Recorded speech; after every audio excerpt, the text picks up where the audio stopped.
Mais le vœu de limitation de mandat est resté. Hein? Article 55. Article 55. Et l'article 183 vient consolider l'article 55 pour dire que toi, Ouattara, là, ton mandat, là, ça se limite qu'à 2. Et là, nous avons les tests pour nous orienter dans notre participation à ces genres d'activités. Et quand on a fini de parler des droits et des obligations, on doit pouvoir conclure que le non-respect de ces obligations donne lieu à des sanctions disciplinaires. Donc on a un statut de règlement intérieur et quand on est militant, on doit pouvoir s'y conformer. Nous savons qu'aujourd'hui à Orléans, il y a les camarades qui veulent bien adhérer au parti, mais en même temps, il faudrait leur parler du contrat qui doit leur lier au parti avant qu'ils ne prennent l'engagement. Parce qu'il y a des gens qui prennent la fiche d'adhésion, qui adhèrent, parce qu'ils veulent obtenir une carte d'adhésion pour la montrer aux gens, mais dans le fond, ils ne marchent pas selon les règles du parti. Donc, l'engagement d'un parti, c'est un contrat qu'on signe, et celui qui doit pouvoir s'engager doit aussi pouvoir disposer des conditions avant de s'engager librement. C'est ce que je voulais partager avec vous sur l'engagement militant et les droits et devoirs des militants. En tout cas, merci pour votre attention.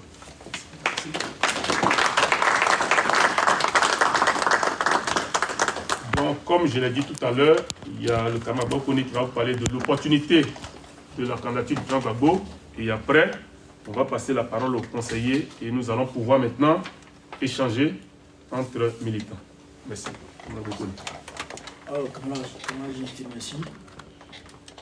Camarade de mes unions, sois salué.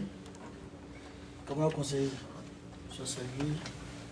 Camarades militants, et je dirais sympathisants et sympathisantes, soyez salués.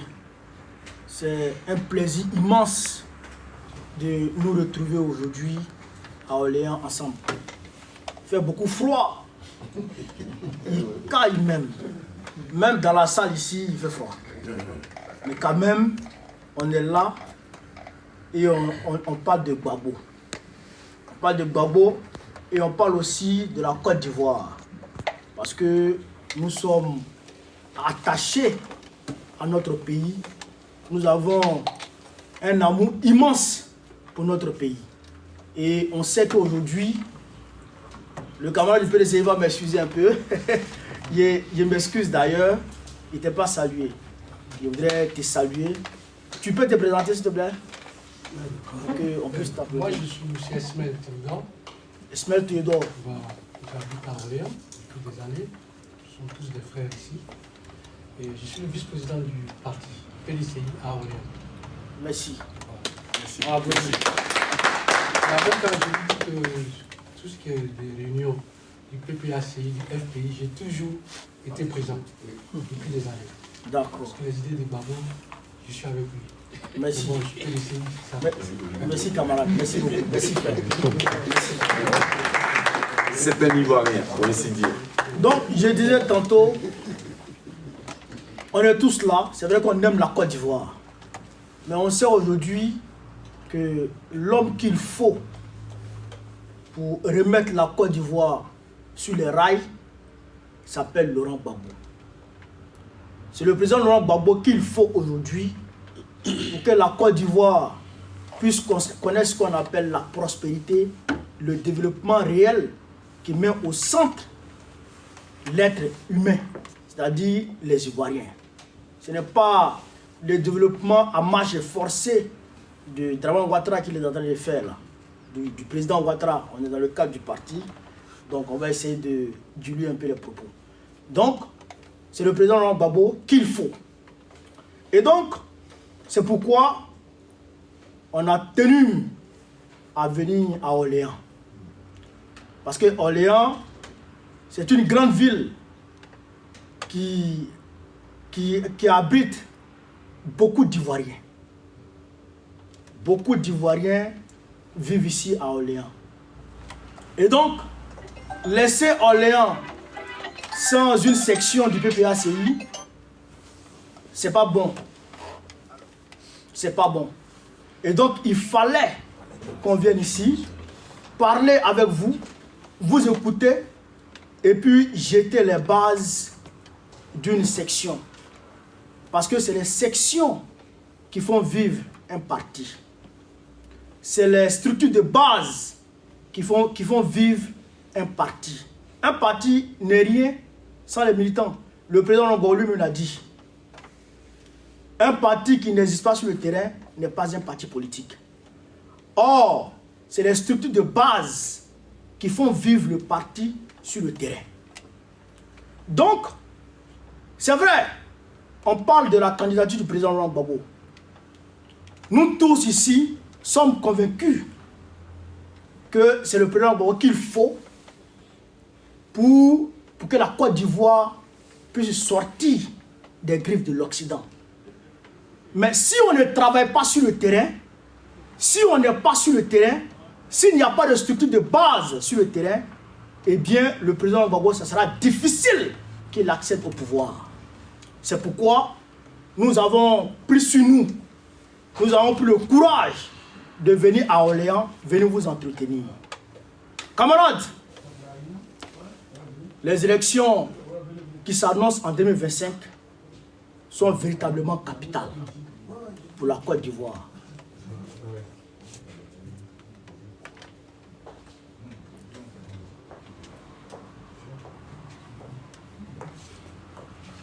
Pour la Côte d'Ivoire.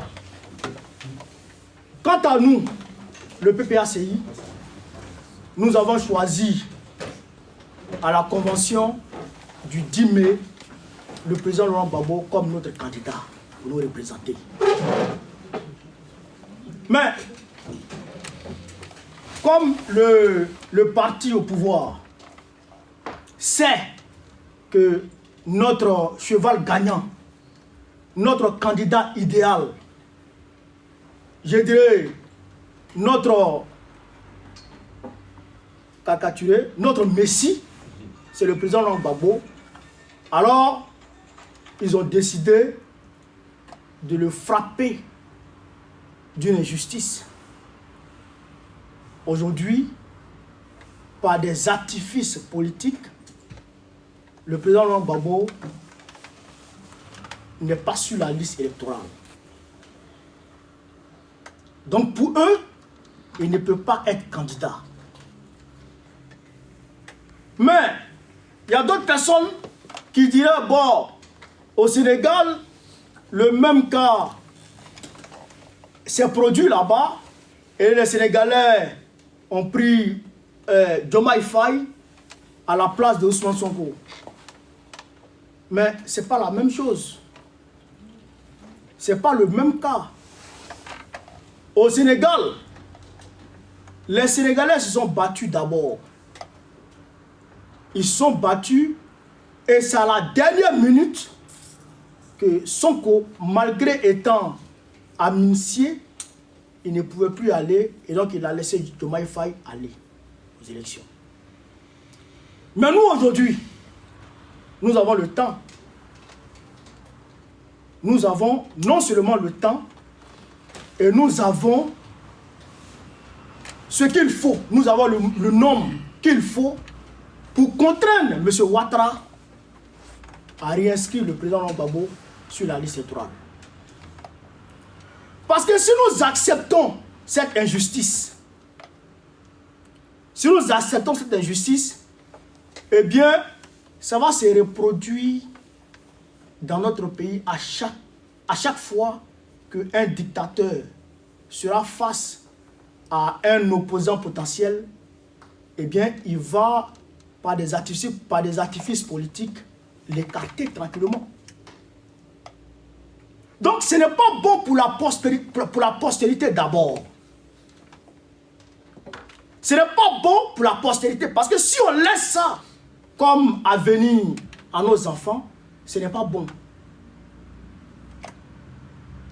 Et ce n'est pas bon aussi pour notre parti. Parce que si on accepte cette injustice et qu'on prévoit un plan B, qu'est-ce qui prouve que M. Ouattara ne va pas, par les mêmes complots, disqualifier notre plan B. Et peut-être, on va passer encore à un plan D ou à un plan C. Ce qu'il a fait au plan B, il peut faire la même chose au plan C. Et ainsi de suite. Parce que M. Ouattara sait qu'il ne peut pas gagner d'élection en Côte d'Ivoire. Il sait qu'il ne peut pas gagner d'élection en Côte d'Ivoire. Il n'a jamais gagné d'élection en Côte d'Ivoire. Et il sait qu'il ne peut pas gagner d'élection en Côte d'Ivoire.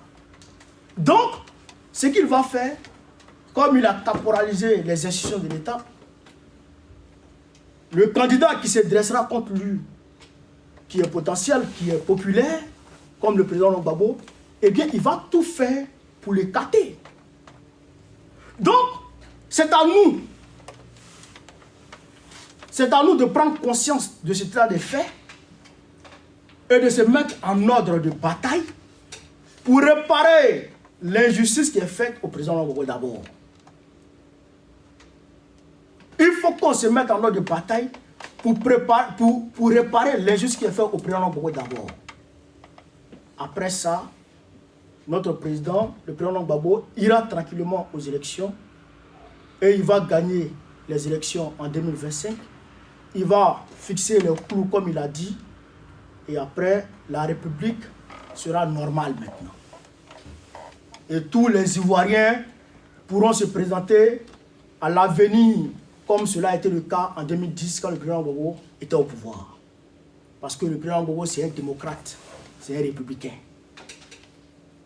Il ne faut pas qu'on laisse le pays demeurer dans cette situation de parti d'État. Le RADP aujourd'hui est un parti d'État. Est un parti État, je dirais. Un parti État. Tu es RADP, tu as le droit à l'emploi. Ils ont créé un site d'emploi qu'ils appellent e-emploi. Il faut être militant, il faut avoir un numéro de carte de membre RADP pour pouvoir avoir un emploi à travers ce site-là. Tu es RADP, tu as le droit de manifester en Côte d'Ivoire. Tu es RADP, tu as le droit de critiquer en Côte d'Ivoire. Tu es RADP, tu as le droit de voler en Côte d'Ivoire. Tu es RADP, tu as le droit de corrompre. Tu as le droit de tout faire quand tu es RADP. On a vu les Adama Bitogo qui ont volé 600 milliards. On ne sait pas entre Alassane Ouattara et Adama Bitogo, on ne sait pas qui a volé. Alassane Ouattara dit 600 milliards ont disparu du côté de Sinédaï. Sinédaï dit qu'ils ont fait le point à l'État. Bon, ils se rejettent la faute. On ne sait pas qui a volé l'argent des Ivoiriens. 600 milliards. Mais personne n'est inquiété. Au niveau du fer, Lassina Djabi a détourné devant tout le monde. C'est eux-mêmes qui ont dit. 100 milliards de francs CFA. Ils ont pris Lassina Djabi, ils l'ont envoyé à Samatigila dans son village. Ils l'ont interdit de voyager. Après, ils l'ont remis encore. Ils l'ont promu encore à un autre poste. Si ce n'est pas Gbagbo qui est en train de détruire aujourd'hui, qui a lancé une guerre contre les Ivoiriens, en train de démolir leur maison, il a détourné 100 milliards du côté de l'université de Côte d'Ivoire. On ne sait pas, l'argent est parti où, mais il est promu à des postes. Donc quand tu es RADP, tu as le droit de tout faire en Côte d'Ivoire. Mais quand tu n'es pas RADP, quand tu critiques, on te met en prison. Comme le cas de notre frère Gala Kolibi, comme le cas de notre frère Steve Biko, comme beaucoup d'autres cas, Dosso Rodel, qui est secrétaire général adjoint du PPACI, parce qu'il a coaché la société civile dans une manifestation. Manifestation qui est garantie par la Constitution en son article 20. Tu n'as pas le droit de manifester. Tu n'as pas le droit de parler avec qui que ce soit. Aujourd'hui, l'ordonnance que M. Ouattara a signée l'ordonnance de 2024, juin 2024. Cette ordonnance-là muselle carrément la société civile.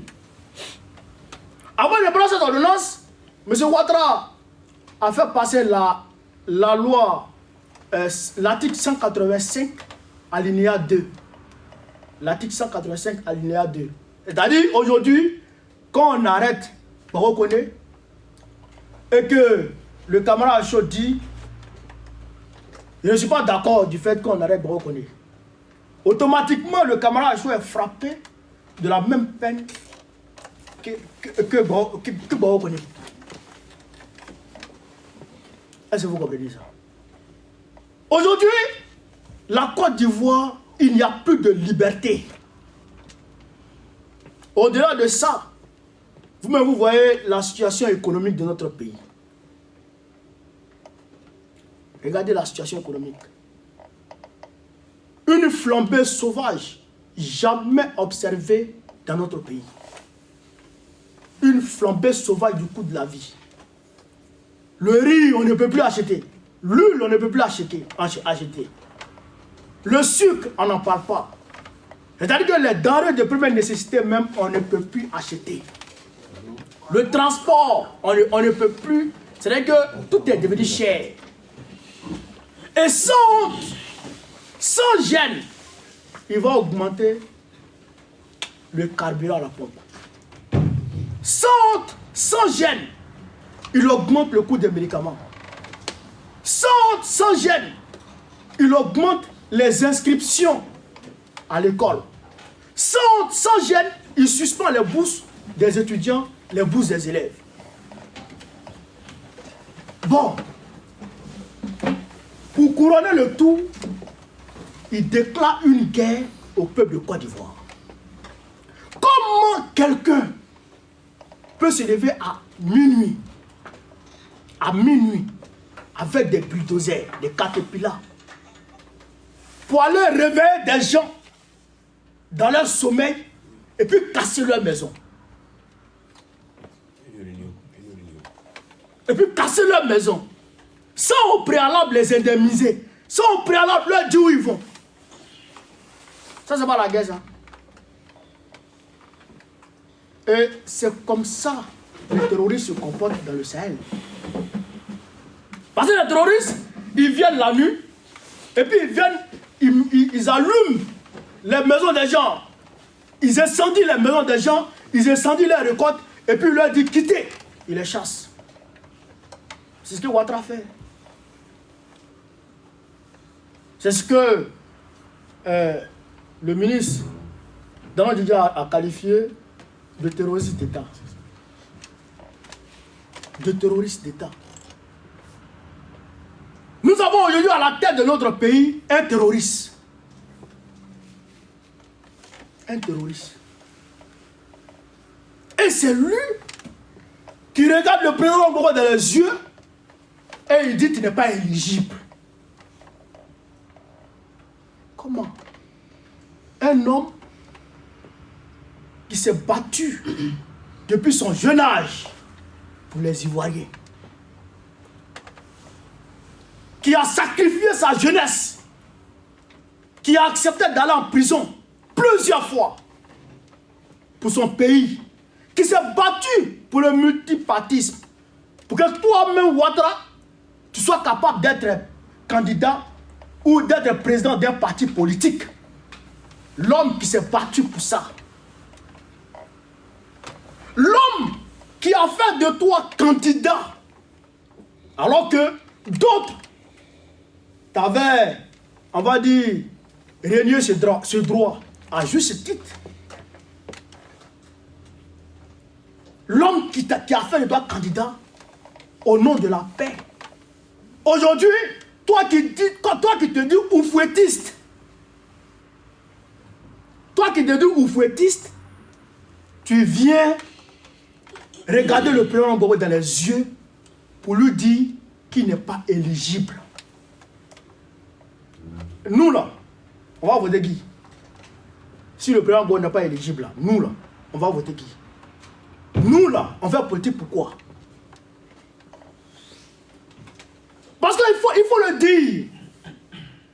Et il faut être clair. Aujourd'hui, la grande majorité des Ivoiriens a fondé son espérance sur le président Laurent Gbagbo. Aujourd'hui, les Ivoiriens souffrent. Ils patientent dans leur souffrance parce qu'ils se disent que 2025, ça va prendre fin. Et que le président Laurent Gbagbo va prendre le pouvoir. Et comme il a dit, il va indemniser, il va dédommager les victimes de toutes les crises. Il va mettre fin aux démolitions sauvages. Il va mettre fin à un certain nombre de choses. Et il va mettre en ordre la République. Il va faire la santé gratuite, l'école gratuite. Il sait le faire. Il l'a déjà fait. Et donc, la vie, le coût de la vie. Et un homme vient s'asseoir pour dire que ce gars-là, ce monsieur-là, ne peut pas être candidat, ne peut pas compétir. Nous ne pouvons pas accepter ça. Nous ne pouvons pas l'accepter, chers camarades. C'est pourquoi nous sommes là. Pour vous mettre en ordre de bataille. Parce qu'une section, c'est ça aussi. Ça c'est une section. C'est de maintenir la flamme militante là où on habite. Il faut que Orléans se mette en ordre de bataille pour 2025. Quand je dis ordre de bataille, il n'est pas dit d'aller prendre les armes. Mais comme nous savons le faire de façon démocratique, tous les outils démocratiques que nous avons à nos possessions, eh bien nous devons les utiliser. Nous devons les utiliser pour que le président Laurent Gbagbo soit candidat en 2025 et qu'il gagne le pouvoir. Donc, je m'arrête là et je suis prêt à répondre à vos questions et à vos préoccupations. Je laisse la parole aux camarades. Je vous remercie.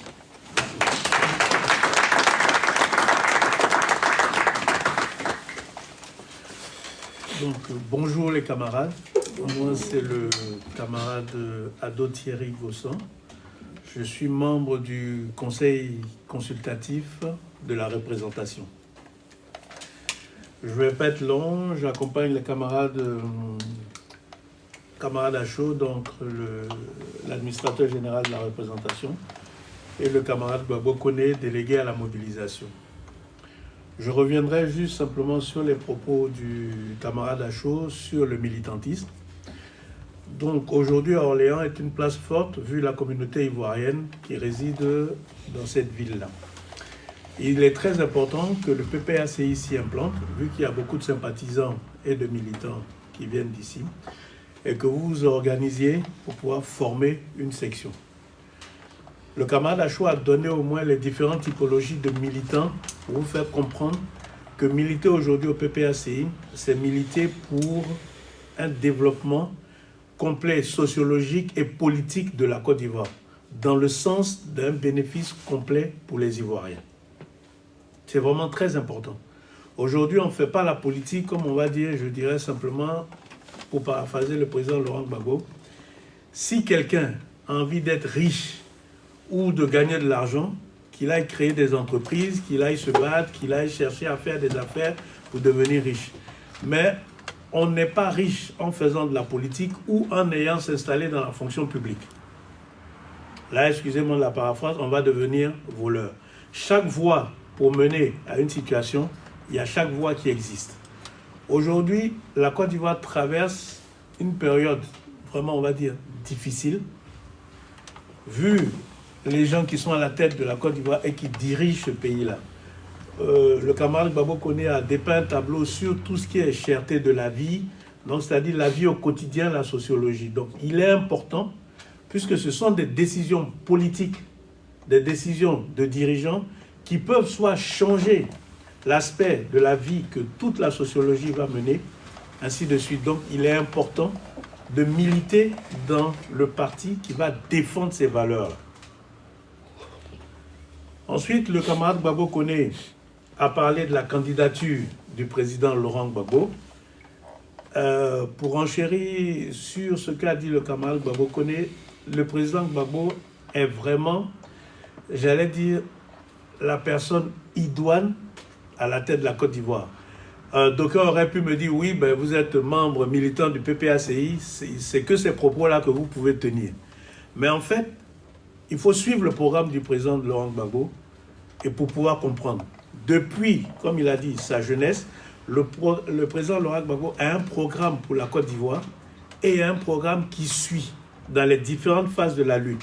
90, lutter pour le multipartisme, pour que les gens puissent s'exprimer et que chaque parti puisse présenter à la population son programme de gouvernement, son programme de société. 2000, gouvernement. Monsieur Laurent Gbagbo arrive au pouvoir, veut dérouler son programme qui ne plaît pas à ses adversaires en face et qui ne sont pas aussi démocrates que lui, il a été durant tout son parcours. Ça nous a entraîné cette crise qui a eu son épilogue avec la crise post-électorale de 2010. Mais malgré ça, le président Gbagbo encore, dans cette crise-là, a, vous voyez par exemple, autorisé tous les candidats à se présenter pour qu'il y ait cette fin de crise, pour qu'on règle la crise politiquement et qu'on avance maintenant sur le développement sociologique de notre pays. Pour revenir encore pour dire que le président Gbagbo est le meilleur candidat, je vais vous donner un exemple très simple. Si vous reprenez un peu, pendant la période de campagne, les propos du président Ouattara, il avait dit lors d'un de ses meetings qu'il lui fallait juste 12 000 milliards pour transformer la Côte d'Ivoire en un paradis. Alors, donc, moi, la question qu'on allait lui poser, pour transformer la Côte d'Ivoire avec les 12 000 milliards, le paradis, c'était quoi? Le paradis infrastructurel. Donc, on va voir tous les immeubles les plus hauts du monde sortis de terre et on va les admirer, on ne saura pas quoi en faire. Ou il y aura un développement, d'abord, un développement de l'humain qui va permettre de sous-tendre ces activités parce que toutes ces infrastructures contribuent à notre mode de vie parce qu'on a besoin des routes pour pouvoir échanger. Si j'ai de la marchandise à Abidjan, que je veux aller la vendre à Gagnoa, il faut bien que j'ai des routes pour pouvoir accéder à Gagnoa. Donc, faire des routes, c'est pas ça, c'est ce qui est normal. Parce que dans notre mode de vie, on y a besoin. Le développement principal, c'est notre développement à nous. Comment on vit, où on va. Est-ce qu'on crée des richesses? Est-ce que notre économie nous appartient? C'est ça le développement. Et ça, dans les 12 000 milliards de Ouattara, je ne l'ai pas vu. Aujourd'hui, la Côte d'Ivoire, vous pouvez regarder, j'ai regardé sur le dernier Afrique Search de la semaine dernière, la Côte d'Ivoire a une dette précise de 27 848 milliards. Est-ce que vous sentez que la Côte d'Ivoire aujourd'hui est un paradis? Pas du tout. Question. Donc, voter pour le président Gbagbo, c'est plus simple. Parce que le programme du président Gbagbo est un programme normal, c'est un programme humain qui permet le développement déjà de l'Ivoirien et va permettre le développement de la Côte d'Ivoire et permettre d'avoir une vie meilleure pour tous les Ivoiriens. Et c'est ce que l'on recherche. C'est ce que je tenais à dire. Et pour finir, je tenais à dire, j'insiste aussi pour que vraiment au niveau du PPACI ici, les militants, les sympathisants, vous puissiez vous organiser et pour pouvoir créer cette section-là qui va vraiment développer les idées et le message du parti au niveau d'Orléans. Merci à vous, camarades.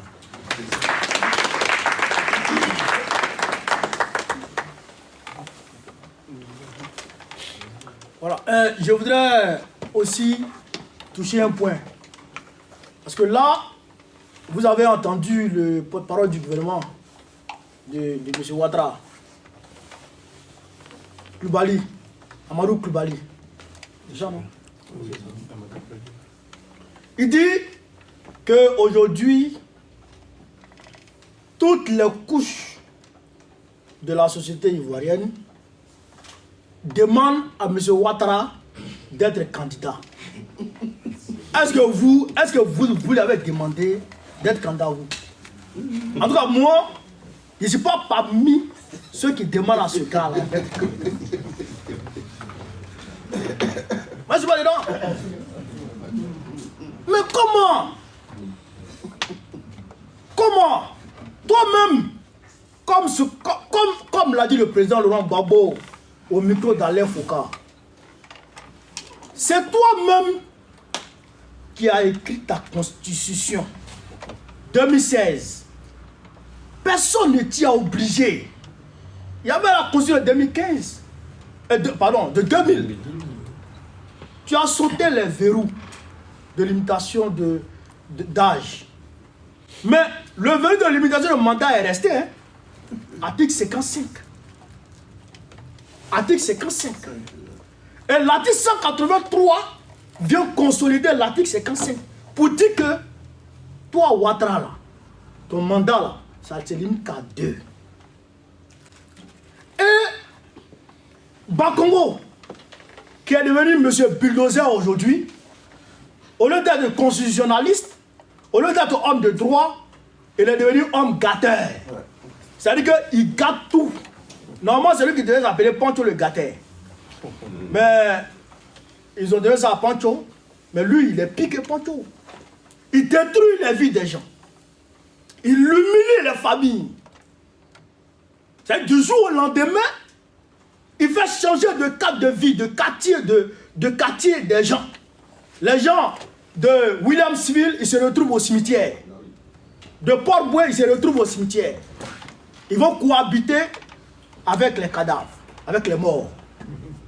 C'est Bakongo qui fait ça. Mais Bakongo, constitutionnaliste en 2020, a dit quoi quand on lui a demandé est-ce que M. Ouattara peut être candidat? Il a dit non, M. Ouattara ne peut pas être candidat. On dit prouvez-nous. Il dit article 55 et article 183. M. Ouattara lui-même, quand Macron l'a coincé, il dit Joe, ton affaire là c'est comment? Il a dit c'est par cas de force majeure que lui il a été candidat en 2020. Cas de force majeure. J'ai fouillé dans la constitution de notre pays. J'ai regardé de fond en comble. Il n'y a pas cas de force majeure. Cas de force majeure n'est mentionné nulle part. Mais quand même, sur la base de cas de force majeure, il a eu le soutien de Macron et il a fait un passage en force en 2020 qu'on appelle coup d'état constitutionnel. C'est le président Lombo qui a trouvé le mot juste. C'est un coup d'état civil. C'est pourquoi quand on lui demande de condamner le coup d'état dans le Sahel et en Afrique un peu, il dit on ne peut pas laisser le coup d'état de Ouattara, le coup d'état civil et condamner le coup d'état militaire. Un coup d'état est un coup d'état. Donc M. Ouattara a opéré un coup d'état en 2020 avec à la clé 80 morts officiellement, mais officieusement des centaines de morts. Des centaines de morts.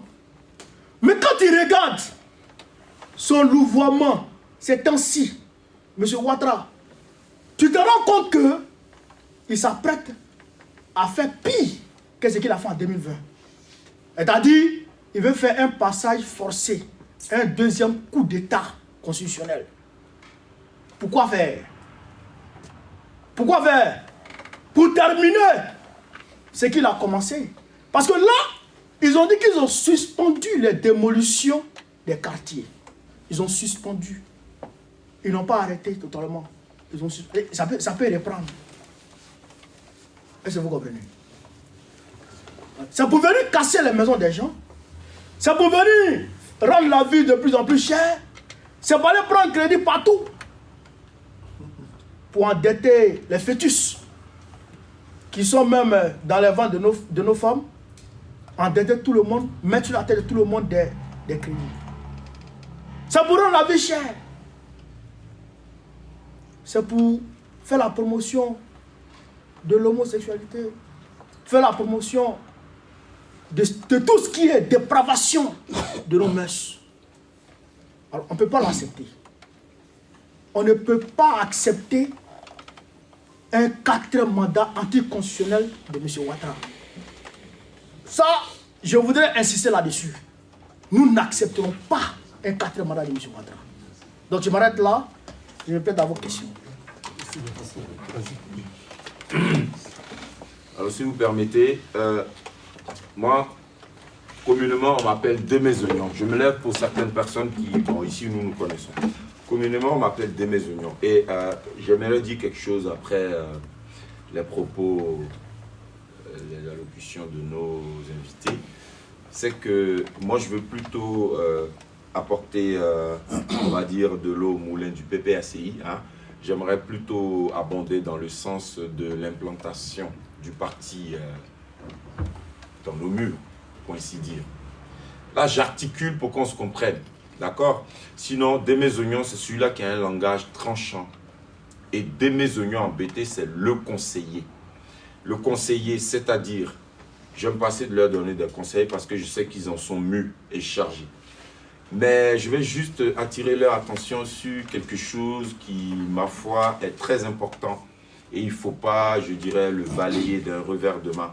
Quand bien même nous avons affaire au parti, à l'illustre parti du président Laurent Gbagbo, n'est-ce pas? Il faut le signaler. Si vous pouvez prendre note, ça me plairait. Comme ça, vous le remonterez aux instances au sommet. J'aimerais que le PPACI songe à inclure dans son programme de gestion et ses statuts, mais pas des choses plutôt statutaires, mais on va dire dans tout ce qui est développement, d'accord? Il faut que le PPACI songe à rehausser, n'est-ce pas, l'espérance de vie des Ivoiriens. Quelqu'un peut-il me dire ici l'espérance de vie des Ivoiriens? Pour parler plus simplement, la moyenne, la durée moyenne de vie d'un Ivoirien en Côte d'Ivoire. Quelqu'un peut-il nous le dire ici? Je vous permets de taper sur vos moteurs de recherche. Si, je vous invite à cet exercice. Faites-le s'il vous plaît, fais-le Anthony. Et tu le dis à haute et intelligible voix. C'est 54 ans. Chers amis, je suis plus vieux que cet âge. Je suis en France, je suis en vie. Je bénis l'Éternel. Alors, qu'est-ce à croire? Juste pour décrire la chose de façon banale. Nous avons des amis, des frères, des sœurs qui ont 53 ans. Alors là, quand il va arriver leur anniversaire, si nous sommes dans un film de fiction, hop, Awa va mourir à 54 ans, elle ne doit pas dépasser ça. Puisque c'est ce que Dieu nous a réservé, pour ainsi dire. Digbo, tu as quel âge? 53 ans et demi, ah, vis bien la demi-année qui te reste là. Parce que l'année prochaine, tu vas à Douf. Bon, pour ainsi dire, et en rigolant. Pourquoi j'insiste là-dessus? Parce que tout ce qui est inscrit dans ce manuel, c'est vachement important et tout. Mais il n'y a pas ce facteur de reboisement de la Côte d'Ivoire. Je touche ça pour que aucun dirigeant ne vienne nous piquer cette idée. Maintenant, si tel est que c'est diffusé et qu'ils prennent ça aussi en compte dans leur programme politique, je dis Dieu merci. C'est pour relever l'espérance de vie des Ivoiriens. D'accord? Parce qu'il n'y a plus de reboisement en Côte d'Ivoire. Et du temps d'Oufou, on parlait de reboisement. Ce n'était pas seulement parce que c'était déboisé. Non. Le reboisement, c'est pour nous permettre de vivre sainement. C'est bizarre que les Africains, je dirais plutôt subsahariens, même peut-être maghrébins, mais je ne suis pas là-bas. C'est bizarre que nous soyons les seuls, ou peut-être les personnes qui n'avons pas retenu que quand nous étions à l'école et qu'on nous apprenait que nous dégageons et que les arbres transforment en... Il peut le dire fort, le monsieur qui parle, s'il vous plaît. Il m'aide beaucoup. Les arbres le transforment en... Qu'il nous renvoie. Bon, quelqu'un peut-il me dire, prenez tout de suite encore, vas-y, fais le frère, le boulevard Nangui à Brogoua. Montre-moi le seul arbre qui est là-bas. Bon. Abidjan, je suis ici, ça fait 25 ans, je suis allé une seule fois, en 2009. Donc je ne suis pas encore retourné. Mais je suis ici, on prend le téléphone, tout de suite, on appelle deux de nos frères. À des endroits opposés. Entre les deux, il y a un qui a mal à la tête. Obligé. S'il n'a pas mal à la tête, il a les yeux rouges. S'il n'a pas les yeux rouges, il tousse beaucoup. Son nez coule. Est-ce que je suis là-bas? Non. Vous savez, c'est dû à quoi? Ah, mais justement à la pollution. Parce que nous n'avons plus d'arbres pour absorber tout ce qui est. Ce que vous connaissez, gaz carbonique et tout ça, hein, pour nous renvoyer de l'oxygène. Moi, je sais que quand Houphouët-Boigny était là, on avait beaucoup d'arbres. Et regardez ici, nous qui sommes ici, regardez les arbres. Ils ont différents noms. Mais il y en a qui plantent très souvent. Quand tu es dans un quartier, tu dis, oh, ça aussi, il y a dans mon quartier. Ah, ça aussi, il y a dans mon quartier. C'est pas parce que les maires, là, ils sont trop potes, ils ont envie de planter les mêmes arbres. Pourquoi on confond 50 degrés à Sarah? Non. C'est des platanes, ça a un nom. C'est des arbres. Et nous, on n'est pas obligé d'aller planter des platanes. On peut planter des manguiers, des corosoliers, des arbres fruitiers. Parce que même aujourd'hui, que ce soit en France ou en Côte d'Ivoire, avant, on pouvait cueillir orange. Et l'arbre-là n'appartient pas à monsieur Babaché ou madame Sali qui gonfle son dos, ou Tanti Awa, ou tonton Kouadjo qui va s'énerver. Non, non, c'était des arbres fruitiers. On avait droit à cela. Vous savez, dans les programmes politiques, moi je conçois tout, hein, mais c'est que je n'ai pas jeté un coup d'œil sur tous les autres programmes politiques, enfin de gouvernance, mais je pense qu'il est très rare de trouver marqué noir sur blanc.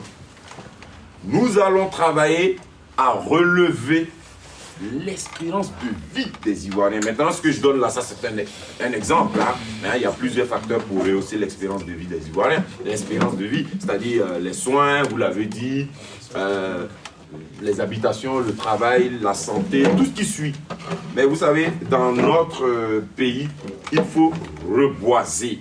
Non seulement ça donne du travail, ce qui préoccupe le PPACI, c'est-à-dire remettre les Ivoiriens au travail, hein, mais en même temps, ça nous donne une qualité de vie qui est telle que, regardez ici en France, les gens là, sans leur jeter la pierre, mais regardez nos frères blancs, parce que c'est nos frères dans l'humanité. Voilà. Regardez-les. Ils mangent quoi qui est mieux que sauce graine à foutu. Ils vont. Tu peux rire fort. Ils vont où? Qui ressemblent à des endroits sacrés où quand tu sors, Dieu vient de te poindre. Où ils vont? C'est leur église et puis il y a une petite partie et puis on a pris, puis on en a parlé. Hein. On sortit d'ici, on a dit la même chose. Alors que nous sommes bénis par nos parents, point par les mannes. Et nous marchons selon nos us et coutumes. Mais comment ça, c'est nous là qui allons, je vais dire, mettre de côté tout ce qui peut nous faire durer le plus longtemps sur la terre. Les gens, ils plantent des arbres. Et regardez comment ils vivent. Durée moyenne d'un Français, tapez pour voir, c'est au-delà de 70 ans. Merci. J'ai envie de diminuer un peu. Ils vivent 80 ans. Moi, il y a un monsieur qui m'a parlé il n'y a même pas longtemps, il est devant moi, je vais abréger. Je lui ai donné, moi, à vue d'œil, 80 ans. Quand le gars m'a dit, il a 92 ans, je l'ai regardé, puis je lui ai demandé de toucher ma tête. Comme si c'est ça qui allait faire, j'allais vivre longtemps. Mais rien que tellement que ça m'a fatigué, je lui ai dit, monsieur, touchez ma tête. Alors, pour terminer, c'est pour dire, à Orléans, il faut une section du PPACI. Il faut que nous travaillions à cela, chers amis, pour sortir un peu de nos débats de salon. Et quand je le dis, ce n'est pas invectiver, ce n'est pas polémiquer, ce n'est même pas toucher du doigt quelque chose qui est méchant, mais c'est pour nous sortir un peu de nos endroits habituels et intimes, pour avoir un regard beaucoup plus large, c'est-à-dire une vue d'ensemble de la politique ivoirienne. Parce qu'aujourd'hui, quand on parle de la politique ivoirienne, entre nous Ivoiriens, on parle de notre leader, nos partis auxquels nous sommes plus ou moins affiliés, auxquels nous avons adhéré, ou les personnes pour qui nous avons un penchant. Mais moi, j'aimerais vous inviter à aller au-delà de nos faibles pour les dirigeants. D'accord? C'est-à-dire, nous tous ici, peut-être en deçà de 2-3 personnes du PDCI, mais qui restent nos frères, nous sommes de bonne aloi avec le président Laurent Gbagbo, son parti et les idées du dit parti, n'est-ce pas? Mais ce que je vous invite à faire, c'est, en plus de cela, parce qu'il ne faut pas vous en défaire, en plus de ce que je viens de citer, il faut regarder la Côte d'Ivoire derrière notre leader. Donc tout en regardant le président Laurent Gbagbo, son parti, derrière eux, il faut regarder la Côte d'Ivoire. Parce que le président Laurent Gbagbo et son parti, et les délégués présents ici, que je félicite et que je remercie, travaillent pour la Côte d'Ivoire, pas pour autre chose. Si on a bien une et unique personne qui veut redonner la Côte d'Ivoire aux Ivoiriens, qui veut remettre la Côte d'Ivoire sur les rails et qui veut nous faire dire, quand nous sommes entre nous, je suis fier de mon pays. Le président Laurent Gbagbo, je n'en vois pas deux. Si vous n'êtes pas d'accord, n'applaudissez pas. Si vous êtes d'accord, faites semblant d'applaudir. Alors, je ne vais pas aller plus loin, de sorte à ce qu'on puisse échanger, poser des questions. Je vais me limiter à vous dire, encore une fois, merci pour votre présence. Hein, vous voyez, on n'a pas besoin d'être 100 000 pour dégager des idées efficientes. C'est fait. Maintenant, avec vos questions, on va pouvoir éclairer vos lanternes et puis on va pouvoir élargir aussi le champ de discussion parce qu'il y a certaines choses qui n'ont pas été dites. Ça se trouve, c'est vous qui les avez dans la bouche, dans la tête, sur la langue et puis dans vos pensées. Alors je vous remercie encore une fois et on attend vos questions. Merci. Merci bien. Je vais passer la parole rapidement. Je vais revenir en 1 minute sur ce qu'il vient de dire. Là, c'est vrai qu'il en a fait cas, c'est les statuts et règlements intérieurs du parti. Il faut dire que les statuts et règlements intérieurs, ce sont les règles qui régissent le fonctionnement de notre parti politique. Mais en dehors de ça, nous avons ce qu'on appelle le manifeste du parti. Le manifeste qui est en quelque sorte un livret condensé et du projet de société et du programme de gouvernement. Parce que d'abord, ce qu'on doit attendre par projet, parce qu'on ne sera pas académique, quand on parle de projet de société, c'est un peu l'objectif qu'on vise. Qu'est-ce que le parti compte faire pour la population? Qu'est-ce que le parti fait bénéficier à la population? Maintenant, quand on parle de programme de gouvernement, quels sont les moyens qu'on veut utiliser pour mettre en œuvre ce projet? Voilà, c'est en ce sens qu'on parle de projet de société et programme de gouvernement. Et maintenant, pour revenir sur ce dont il a parlé, pour ceux qui ont lu le livre programme du programme Gbagbo en 2010, qui a été intitulé Bâtir la Côte d'Ivoire, non, Bâtir Côte d'Ivoire, bâtir la paix, suit la démocratie et la prospérité. Ceux qui ont vraiment lu ça, en tout cas, tout ce qu'il vient d'évoquer est contenu, en tout cas dans ce document. Je vous invite à en disposer et à vraiment lire un peu ce programme du président Gbagbo, vraiment, qui est vraiment très riche, où il parle vraiment de tout ce qu'il faut pour que les Ivoiriens vivent longtemps. Toi, c'est ce que je voulais ajouter à ta suite. Donc, vous avez l'opportunité de poser vos questions. Et puis voilà, on a, comme je l'ai dit, on a le camarade Jean Mobo qui est avec nous, qui est aussi en tout cas mieux outillé. Il peut aussi répondre aux questions. Voilà. Oui, camarade, oui. Ça note ou pas? Je sais pas. Oui, vous présentez, vous posez vos questions, sans gêne, frère. D'accord. Allez, c'est parti. D'accord, merci. Je suis Tibé Kipré, journaliste. J'étais l'ancien chargé de la communication de FPI France Métropolitaine. Donc, sous Georgette Nekalo, oui. Sous Georgette Nekalo, oui. La première question, on le sait, la condamnation du président Laurent Gbagbo, c'est clair qu'elle a deux volets. Elle est politique et judiciaire. L'aspect judiciaire, on le laisse gérer. Ils connaissent ce travail. Mais l'aspect politique, on le laisse gérer ça. Est-ce que l'aspect judiciaire, où en est le parti à ce niveau-là? Ça, c'est d'un.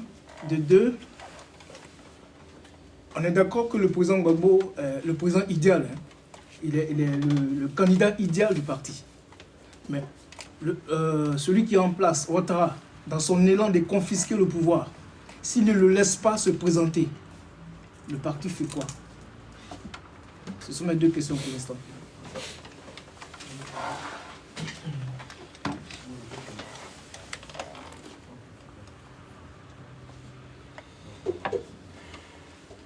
Oui.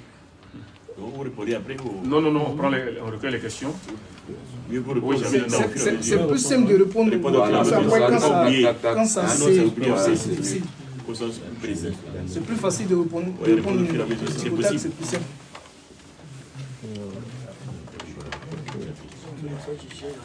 Oui, il a dit l'aspect judiciaire de la condamnation du PM.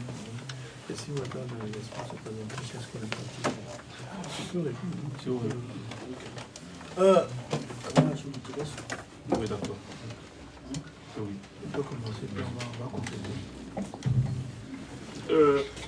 Sur la condamnation juridique dont parle judiciaire, autant pour moi judiciaire, bon, là on ne parlera pas du volet politique, mais sur le volet judiciaire. Déjà, il faut se fier à la réponse de Gbagbo quant à cette condamnation.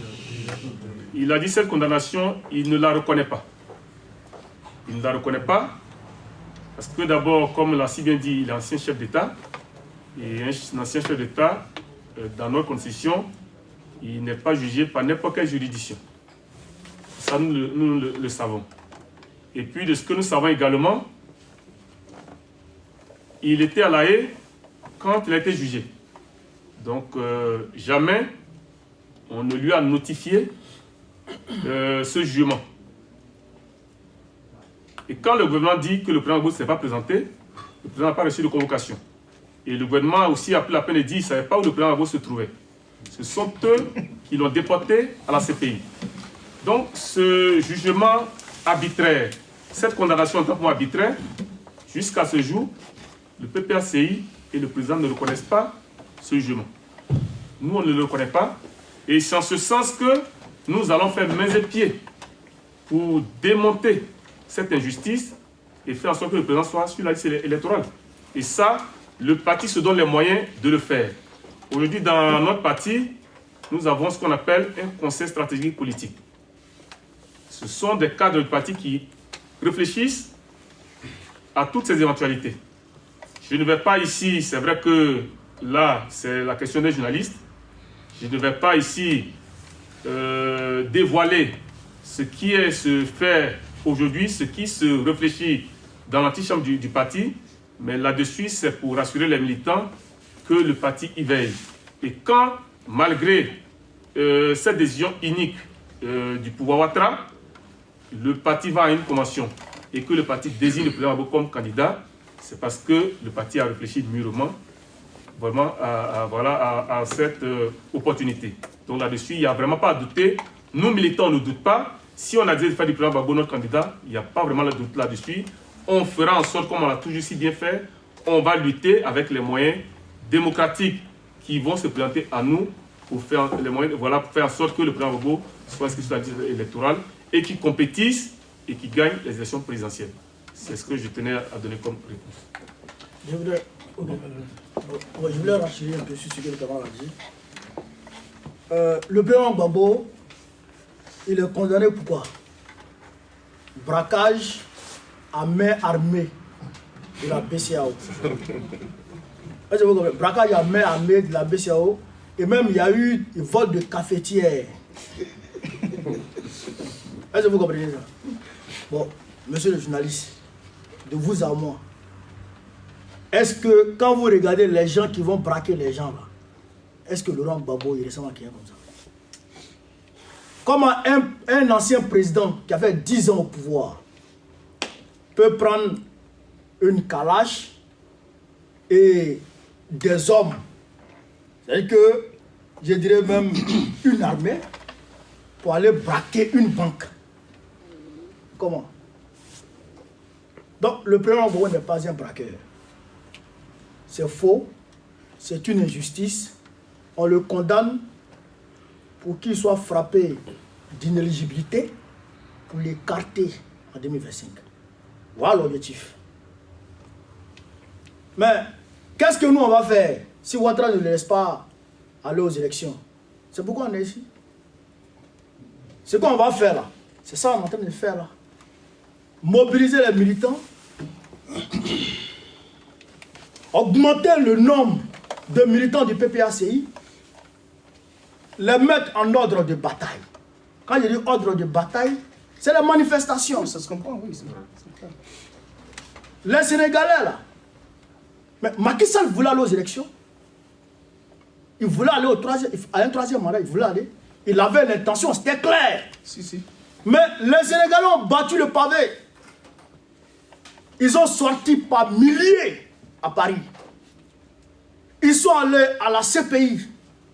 Ils sont allés en Suisse. Ils sont allés aux États-Unis.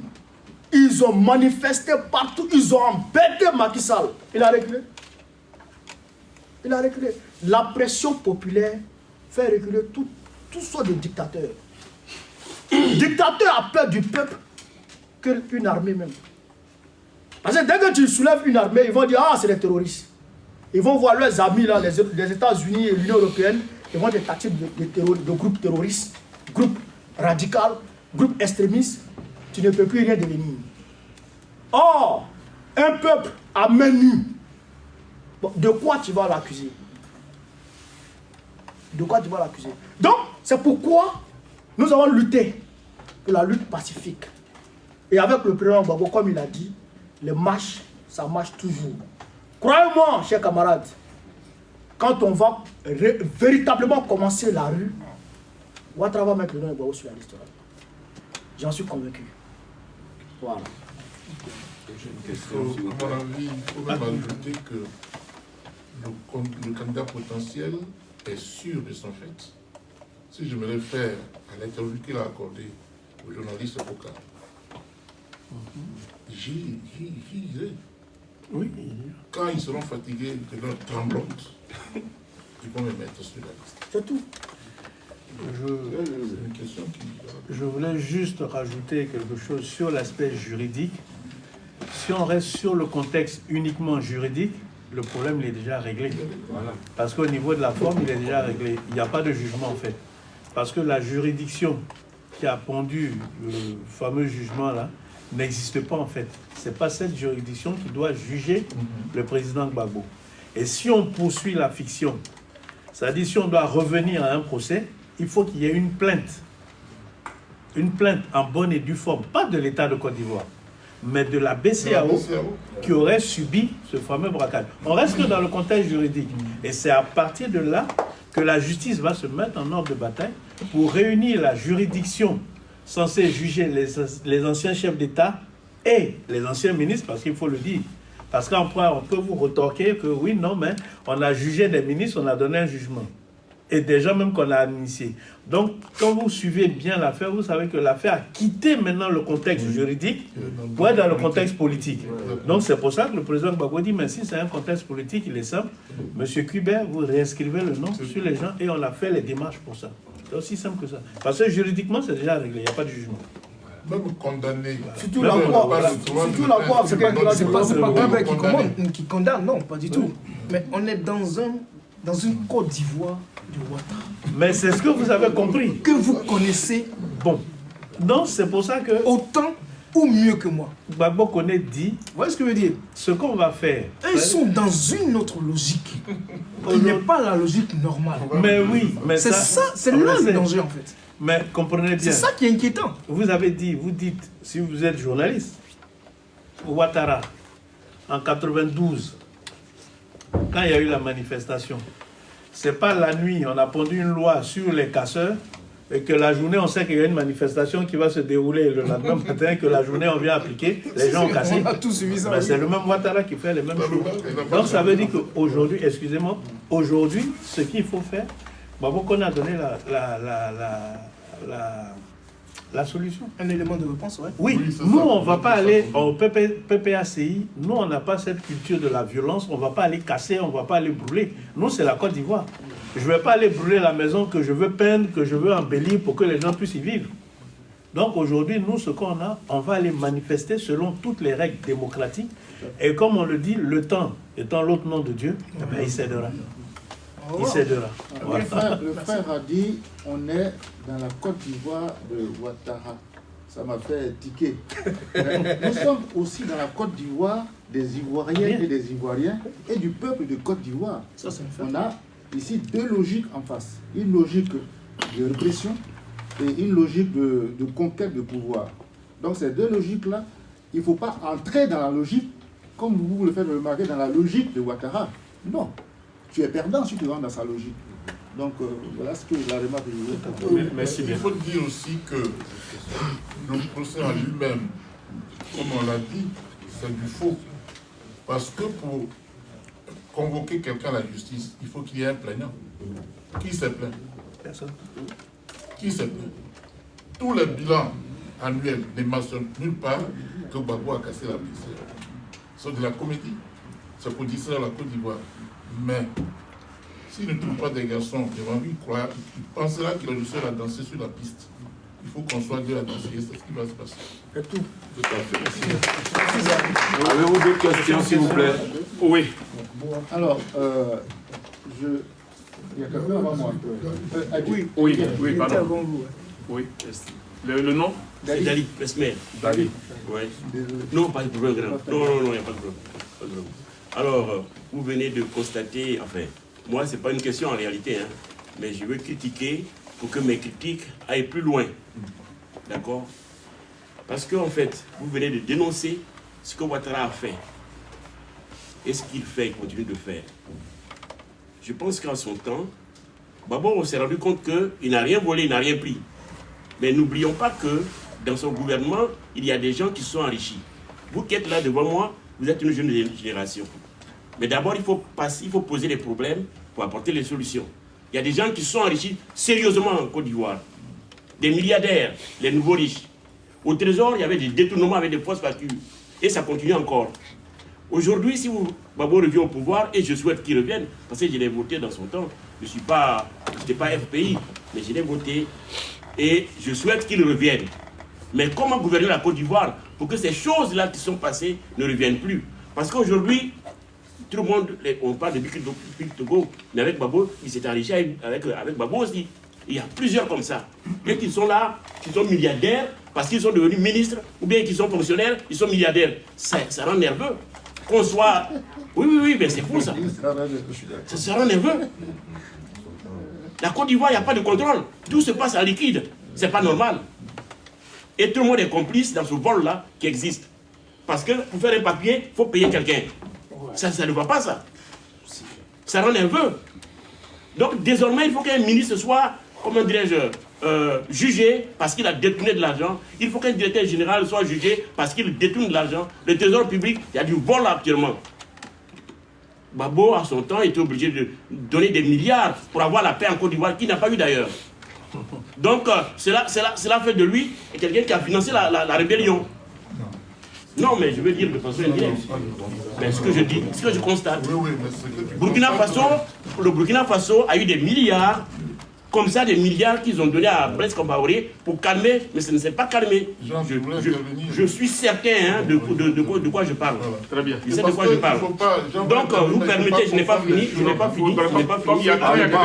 vous plaît, parlez pas ensemble. Je n'ai pas fini, mais je mets le pied dans le plat pour qu'on en discute. Vous qui êtes là, vous êtes des jeunes générations. Ceux qui ont volé ne sont plus là. Il y a beaucoup qui sont morts. Et Ouattara est venu voler leur argent encore qu'ils avaient volé. Il les a volé encore ça. C'est ça le vrai problème. Donc on ne doit plus voler en Côte d'Ivoire. Oui, ça c'est clair. Parce qu'il y a tellement de voleurs. Très bien, c'est bien noté. Hein? Kamara Konsaï. Il y a beaucoup de voleurs. Et de plusieurs façons, je peux citer des endroits où ça vole. Alors, chers camarades, je voulais vous répondre simplement que ce problème-là, la cession du président Gbagbo au pouvoir, ce problème a été réglé. Ah bon? Ben oui, bien sûr. Ça a été réglé. Parce que si vous vous souvenez bien, quand le président Gbagbo est arrivé au pouvoir, on a demandé à tous les ministres, tous les directeurs généraux de faire la déclaration de leurs biens. Et à l'entrée, et oui, et à la sortie. Et le président Gbagbo lui-même, lui-même a déclaré son salaire, qui était basé sur l'indice des magistrats, des plus hauts magistrats, et qui était de 9 500 000 par mois, son salaire, en tant que président de la République. Tout a été déclaré, et la déclaration de ses biens. Donc c'était pour faire la comparaison à l'entrée et à la sortie. Maintenant, dans la gouvernance, le président Gbagbo ne peut pas être le gendarme de tout le monde. Il y a les convictions de chacun. C'est pour ça que je dis en Côte d'Ivoire, il y a deux voies qui sont simples. Quand tu veux t'enrichir, crée ton travail, crée de la richesse, crée tes activités, tu vas t'enrichir. Mais tu es fonctionnaire d'État, tu as un salaire. Autant de Gbagbo, les salaires des ministres, on les connaissait. Le premier ministre a fini avec 6 500 000. Hein? Aujourd'hui, tu es fonctionnaire, tu as un salaire de 6 500 000. Moi, je pose la question. Un directeur général qui a 3 500 000 par mois, vous pensez qu'il peut vivre dans une maison de 100 millions? Dites-moi. Donc, si vous voyez quelqu'un avec ce salaire, avec une maison de 100 millions, posez-lui la question. Bien sûr.